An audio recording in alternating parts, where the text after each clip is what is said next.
ሰላም ሰላም ኤቭሪባዲ እንኳን ወደ ቢትኮይን ኢትዮጵያ ተመልሳችሁ በደህና መጣችሁ። በዛሬው ቪዲዮ የምናወራው ስለ ኤፍኦኤምሲ ሚቲንግ ነው። በነገው ዕለት የፌዴራል ሪዘርቭ የሬት ከት ዲሲዥኖችን የሚናገር ይሆናል። ዋነኛው ነገር እሱ ሳይሆን እዚህ ጋር ካውንትዳውን እንደምትመለከቱት ነገ ይጀምራል ይህ የኤፍኦኤምሲ ሚቲንግ።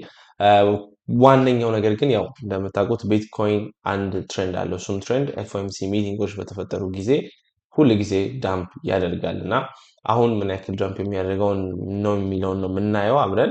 ከዚህ በፊት ታሪክ ምን ያሳየናል፣ የአሁን ያለንበት የማርኬት ፖዚሽናችን እንዴት ነው የሚለውን አፕዴት ሰጣችኋለሁ። ፓወል የሚናገረው ነገር የኢንፍሌሽን ጉዳይ በደንብ አሳሳቢ ነው እና ለምሳሌ አሁን ስቲል በአሁኑ ሰዓት ላይ ብትመለከቱት ኦይል ባክ አባቭ $100 ላይ በልጦ እንደገና ወደ ላይ ትሬንድ ያፕ እያደረገ ነው እና ይህ ነገር ደግሞ ለኢንፍሌሽን በጣም አሳሳቢ ስለሆነ ምን ያክል ቦታ ይሰጠዋል ፓወል ለዚህ የኦይል ሾክ ኢንፍሌሽን ላይ የሚያደርገውን ኮንሲኩዌንሱን ምን ያክል ነው የሚለውን ነገር በጣም ወሳኝ ነው። እሱ የሚናገረው ማታ ስፒቹ ላይ እና እነዚህ ነገሮች እናወራለን። ስለ ጊፍት ሬት አርባይ አንዳንድ አፕዴት የሚሰጣችሁ አለ። ምክንያቱም የ2016ቱ ከ2018ቱ ቤር ማርኬት ላይ በአሁኑ ሰዓት ላይ በጣም እየተመሳሰሉ ይገኛል። ስለዚህ የማወራችሁ ነገር ይኖረኛል። ለቻናሉ አዲስ ከሆናችሁ ሰብስክራይብ ማድረጋችሁን እንዳትረሱ። ስሜ ሮቤል አለሙ ነው። ይህ ቢትኮይን ኢትዮጵያ ነው። ወደ ዛሬ ቪዲዮ በቀጥታ እንሂድ። ሶ ቢትኮይን ከዚህ ትሬንድ ላይን ከቤር ማርኬት ሬዚስተንስ ባንዱ ቤዚክሊ ማለት እንችላለን። ከዚህኛው ሬዚስተንስ ባንድ ይህ ከዚህ በፊት አውርተናል። ሬዚስተንስ ባንድ ይሆናል ቤር ማርኬት ላይ። ከዚህ ትንሽ ወጣ እንዳለ ሪጀክትድ ሆኖ ወደ ታች እየሄደ ይመስላል። ኦኬ ዊር ናት ኮንፈርምድ የት ኮንፈርምድ የሚሆንበት ታይም አለ። ምክንያቱም እችኛዋን አትሊስት ሎ ቴክ አውት ማድረግ አለብን። ከ73000 ወርደን ማየት አለብን እና it looks like this is a double top formation exactly 4 hour time frame ላይ ሄዳችሁ ብትመለከቱት በጣም ፕሪሳይዝ ደብል ቶፕ ፎርሜሽን ነው እዚህ ያለው እና ወደ ታች እየሄደ ይመስላል። ይህንን ቴክ አውት የሚያደርገው ከሆነ ደግሞ it's going to be more decisive for bitcoin። ይሄ ነገር በጣም ወሳኝ ነው። ሁለተኛው ደግሞ ይህችን ትሬንድ ላይን ነው። ለ20 ምናምን ቀናት ነው ይሄንን ትሬንድ ላይን ይዘነው እየሄደ ነው የነበረው ጋይስ። ይሄ ነጩን ላይን ስትመለከቱት እዚህ ጋር ያያችሁት ነው። ለ20 ምናምን ቀን ከመቼ ጀምሮ ነው? ከኤፕሪል 2 ጀምሮ ጋይስ ስትስላውት ይህንን ትሬንድ ላይን ይዘን ወደ ላይ እየሄደ ነበር። አሁን ብሬክ አድርገን ሪቴስት አድርገን ነው እዚጋ እንደምትመለከቱት ሬዚስተንስ ሆኗል። አሁን ወደታች እየሄደ ይገኛል። ሌትስ ሲ ምን እንደሚፈጠር። ከዚህ በላይ ደግሞ አሳሳቢው ጉዳይ የቢትኮይን እና የዚህ የኤፍኦኤምሲ ሚቲንግ ላይ የሚፈጠሩት ነገሮች ናቸው። ምንድነው የሚፈጠረው?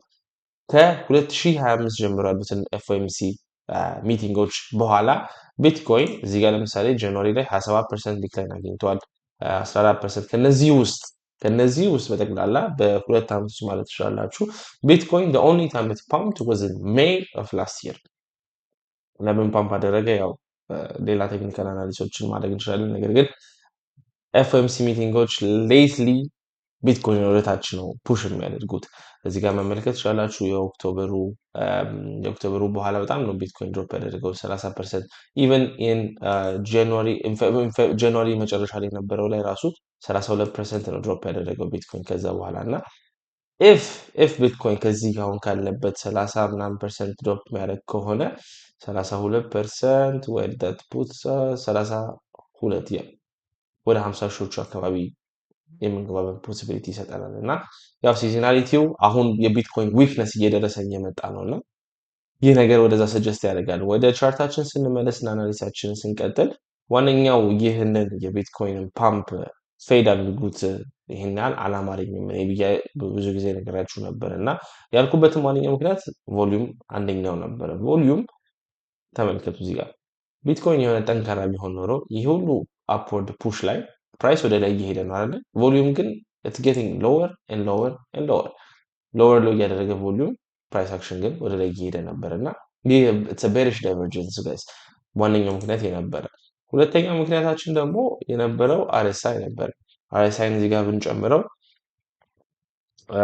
you guys can see here on the daily we have been rejected ካወራ ነው የነበረው ሌቭል ላይ ሶቺ ሌቭል ነበረች። ከዚህ ሌቭል ላይ አሁን ላይ ሪጀክትድ ሆነን ወደታች መሄዳችንን እየቀጠልን ነውና ፕራይስ ወደ ላይ እየሄደ ነበር እዚህ ጋር ኢቭን አሁን የአራት ሰዓቱን 4 አወርሊ ላይ ገብተን አሳያችኋለሁ። ፕራይስ ወደ ላይ እየሄደ RSI ግን ዳይቨርጅ እያደረገ ከዚህ ሃይ ጀምሮ ዳይቨርጅ እያደረገ ነበር። on the 4 hourly ሄደን ብንመለከተው RSI let's take off this trend line ይሄኛው እናስተካክለውና ይኸውላችሁ ፕራይሱ ወደ ላይ እየሄደ ነው አይደለ? ከላይ እንደምትመለከቱት ፕራይሱ ወደ ላይ እየሄደ ነው። RSI ግን relative strength index is putting in lower lows even on the 4 hours። ስለዚህ ይሄ የሚያሳየን ዊክነስ እየመጣ ነው፣ ስትሬንግት ዊክንድ እየሆነ ነው። ይሄ ደግሞ ፕራይስ ወደታች እንደሚሄድ ኮንፈርሜሽናችን እየሰጠ ነው። ሌላኛው ከ2018 ጋር በጣም ይመሳሰላል የሆነው ብያችሁ ነበር። ይህንን ያለበት ምክንያት ቢትኮይን ወደ ላይ አመቱ እንደተጀመረ ከወጣ በኋላ ፌብሩዋሪ ላይ ሎው ካገኘ በኋላ የኤፕሪል ሎው it was a higher low ከዚህ በፊት ያለው ቪዲዮ ላይ በደንብ በሰፊ መንገድ ዲስከስ አድርገናል። ከዛ በኋላ እዚህ ጋር ሃየር ሎውን ካገኘ በኋላ ቢትኮይን ራሊድ አፕ። የዛኔም ኤፍኦኤምሲ ሚቲንግ ነበረ ጋይስ፣ ይህንን ላስታውሳችሁ። እዚህኛው ላይ ነው ሴትአፕ ያደረግኩት እና ሌትስ ጎ ባክ እዚህ ጋር ሳይን አፕ አድርጌዋለሁ እና ይኸውላችሁ ቢትኮይን ቤዚክሊ ድሮፕ ካደረገ በኋላ it found this local bottom right here in February። ከዛ በኋላ it was a higher low in April። ከዛ በኋላ it rallied ወደ ቤር ማርኬት ሬዚስተንስ ባንዱ እዚህ ጋር ይሄ በብሉ የምታዩት በሜይ 4th ነው ሜይ 2nd ነበረ። አያችሁት? ሜይ 2nd ይላል። ሜይ 2nd ነበረ ኤፍኦኤምሲ ሚቲንግ። ከኤፍኦኤምሲ ሚቲንጉ በፊት ወረደ ቢትኮይን። ከዛ በኋላ ትንሽ ፖፕ አፕ አድርገው ነበረ። ከዛ በኋላ ነው ዳውንተርኑን እስከ ጁን ጁላይ ድረስ የቀጠለው ማለት ነው። እና ኪፕ ዳት ኢን ማይንድ ይሄ ነገር የሚፈጠርበት ፖሲቢሊቲ አለ የለም ብለን ማውራት አንችልም። የአፕሪል ላይ ሴት ያደረግነውን ይሄንን ሃይ ቺኛን ሃይ 79500 ነበራል። ያ ይሄኛውን እንደዚህ ወርደን አሁን ኤፍኦኤምሲ ሚቲንግ እስከሚጀምር ከዛ በኋላ ስዊፕ አድርገን ወደ ላይ ወደ ታች የምንሄድበት ፕሮባቢሊቲ ሊኖር ይችላል። I'm not saying it must happen, it's not a must, remember that, but there is a possibility። ይሄኛውን እንድታውቁልኝ እፈልጋለሁ። ሌላኛው ስለ ሊኩዊዴሽን ትንሽ ልበላችሁና where is the liquidation? Let's see, because it's a very interesting story እዛ ላይ የምናየው ብለን አውርተን ነበር last time ላይ። Let's go to CoinGlass. Wait a second. እዚህ ጋር ሄዳችሁ የሊኩዊዴሽኑን ብትመለከቱት የቢትኮይንን በአሁኑ ሰዓት ላይ ያሉትን ሊኩዊዴሽን ማፑ ላይ ሄዳችሁ ብትመለከቱት ይህ ስቶሪ በጣም በጣም ኢንትረስቲንግ ነው። ይሄ ኦን ዘ ዴይሊ ነው። 30 ዴይ ላይ ግን ሄዳችሁ ብትመለከቱት ኩሙሌቲቭ ሎንግ ፖዚሽኖች ቢትኮይን 68 ሺህ ላይ ብቻ ከገባ ወደ 10 ቢሊዮን ሊኩዊዴትድ ይሆናሉ። እዚህ ጋር ግን on the other side you can see only 6 billion short positions are there። ስለዚህ የሚያሳየን እነዚህን ሊኩዊዲቲ የሚወስድ ይመስለኛል ቢትኮይን። መጀመሪያ ራሊ የሚያደርግበት ፕሮባቢሊቲ አለ፣ አሁን እንደነገርኳችሁ እንደዛም ላያደርግ ይችላል። ግን የቤር ማርኬት ሬዚስተንስ ባንድ እንደ ሬዚስተንስ ሆኖ ይዞት እየቆየ ይገኛል። በአሁኑ ሰዓት ላይ ኦይል እንዳልኳችሁ ወደ ላይ እየሄደ ነው። ይህ ነገር አሳሳቢ ነው ለኢንተርናሽናል ማርኬቶች በጠቅላላ። የኤስኤንፒስ ፕሪ ማርኬት is taking a little bit of a hit። ይህንን ትሬንድ ላይናችንን ሪስፔክት አድርጎታል። ስቲል ያያችሁት ነው። አያችሁት? ይህንን ትሬንድ ላይን ስቲል በጣም በሚገርም ሁኔታ ሪስፔክት አድርገን ነው እየሄድን ነው። ይህንን ትሬንድ ላይን ከዚህ በፊት አውርቻችሁ ነበረ። ከኮቪድ ክራሹ ጀምሮ የያዝነው ትሬንድ ላይን ነው እና ይህንን ብሬክአውት አድርገን የምንወጣት እንደማይመስለኝ ነግሬያችሁ ነበር። ስቲል ይህንን ይዘነው እዚህ ውስጥ ይዘነዋል፣ እየሄድን ነው፣ እዛ ውስጥ ነን ያለ ነው። ከሱ በስተቀር ሌላ ላውራችሁ የፈለኩት ነገር ስለ wait a second ስለ ስቴብል ኮይን ዶሚናንስ ነበር። ስቴብል ኮይን ዶሚናንስ ደግሞ የቤር ማርኬት ሰፖርት የቡል ማርኬት ሰፖርት ባንድ ታክ ካደረገው በኋላ አሁን ወደ ላይ መሄድ የጀመረ ይመስላል። እያያችሁት ነው። ይህ የሚያሳየን የቢትኮይንን ሪቨርሳል ነው እና የክሪፕቶ ማርኬቶቹ በጠቅላላ ኢንቨርስ ቨርዥን የሚያሳየን ይሄ ነው። ይህ ነገር እዚህ ጋር ሰፖርት አግኝቶ ወደ ላይ ሹት አፕ የሚያደርግ ነው የሚሆነው።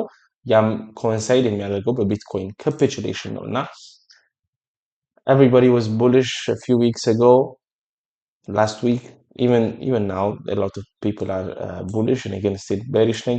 ቢትኮይን ወደታች የሚሄድ ይመስለኛል። ሎወር ሳይድ ታርጌቶቻችን ስቲል በጣም ቫሊድ ናቸው። እነዚህ ታርጌቶቻችንን ለመጨረሻ ጊዜ ላስታውሳችሁ የመጀመሪያው 49 ነው። ከዛ በኋላ ያለው ወደዚህኛው አካባቢ ወደ 38,000 አካባቢ ያሉት ናቸው እና እነዚህ ሪጅን ውስጥ ምንገባ ይመስለኛል በእኔ አመለካከት ጋይስ። በጣም ፖሲብል የሆኑ ሪጅኖች ናቸው እና እነዚህ ውስጥ ሄደን የምናይ ይመስለኛል። ስቲል ከ2022 ጋር በጣም ተመሳሳይነት አለው። በማርኬት ሬዚስተንስ ባንዱ ትንሽ ያለፍንበት ኬዝ ነበር እዚህ ጋር። ነገር ግን ሞር የ2018 እየመሰለ ይገኛል የአሁኑ ማርኬት። ሶ ያ ዲስ አር ዲ አፕዴትስ። የኤፍኦኤምሲ ሚቲንጉን በጣም ኢምፖርታንት ነው። የፓወልን ስፒች አይተን እስቲ ምን እንደሚፈጠር አብረን የምንመለከት ይሆናል። there are talks, there is a new Fed chair coming in ግን በሜይ 15 ድረስ ማይገባ ከሆነ ፓወል የሚቀጥል ይሆናል። ይህ ነገር ደግሞ ትንሽ አንሰርቲኒቲ ያመጣል ማርኬቶች ላይ። ማርኬቶች ደግሞ አንሰርቲኒቲ አይወዱም እንደምታውቁት እና this may lead to a crash in the market. So this is your update guys. pre FOMC አፕዴታችሁ ይህንን ይመስላል። stay alert ከኤፍኦኤምሲ በኋላ ያለውን ፕራይስ አክሽን አይተን ቪዲዮ የምንሰራ ይሆናል። ይህ ቢትኮይን ኢትዮጵያ ነው። ስሜ ነው አለሙ ነው። see you next time.